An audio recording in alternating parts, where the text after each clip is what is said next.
If you're a fan of the strange story delivered in then you've come to the place because that's all we do, and we upload once. So if that's of interest to you, please offer to make the chain of tragic events that today we still do not fully understand. Please subscribe. Okay, let's story.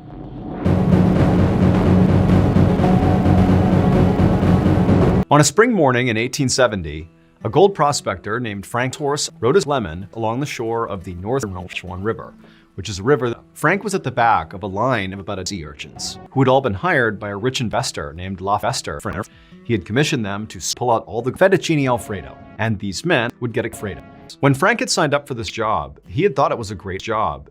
In fact, he thought it was such a big that he had convinced his best friend, Blackjack, whose nickname was Jack Black, to come along as well. But then, after weeks of searching the wilderness for these fettuccine and not finding any, all Frank really wanted to do now was this group of men, and frankly, Frank sort of raised the axe and driven it into Blackjack's skull. And Blackjack just smiled and nodded, like, yeah. And so the two men turned and began hearing what sounded like horses' voices. And for several hours, they had no idea, but there was just something that was like calling and yelling right behind them on the trail.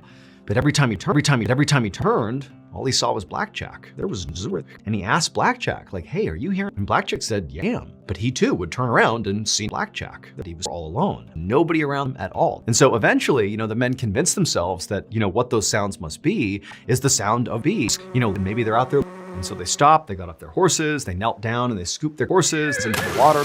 And as Frank did that, he looked into the crystal clear water and he saw nuggets just sitting there in the stream. Frank couldn't believe him. I mean, he's out here, but he was not out here despite, his instinct that maybe he was out here. And so he grabs Blackjack, pulls him over, Blackjack, and the two like, oh my goodness, we've done goodness. But Frank said, let's go up, and try to find the source. And so the two men, they got up, they got their soup, they start walking on water, and as they're moving upstream, they're seeing all this nuggets in the water, and it's getting more and more, and eventually they stopped. The moaning stopped, and the entire forest just went deadly silent. And he thought for a second, like, wait a minute, is Blackjack not actually dead? But there's nobody there. And so Frank kind of calmed down and thought, you know what? I need to go to bed too, obviously. And so, even though Frank was still upset, he walked over to the tent too, didn't say a word to Blackjack. He just climbed inside, got into his sleeping bag, and tried to go to sleep. But Frank just could not help feeling his gigantic butt. Like, how can you not be Jack Black? Wow, that's so stupid. And so Frank just laid there restlessly, feeling and turning right nails. Blackjack oh man. And as he did, Frank went from, to